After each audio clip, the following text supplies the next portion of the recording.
Members of Colorado's congressional delegation survived the assault today. And Colorado's political specialist Sean Boyd of CBS 4 talked to several of them during and after the riot. They had to be shocked by what they were seeing.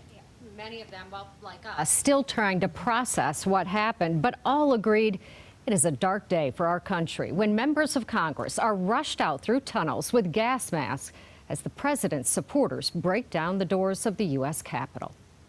There was about a 15 to 20-minute period where we had no way out.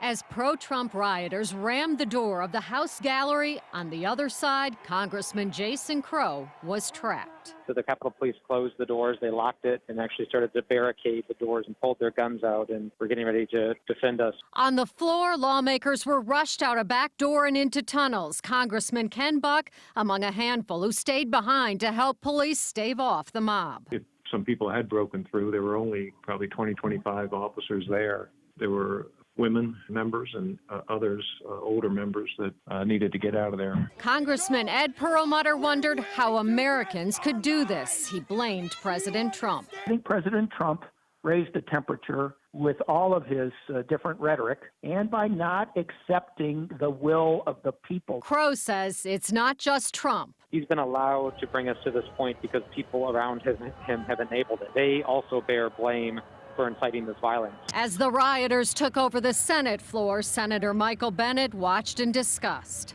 To send an image to the rest of the world that suggests that our democracy is fragile, our exercise in self-government doesn't work, is a gift to Russia and China.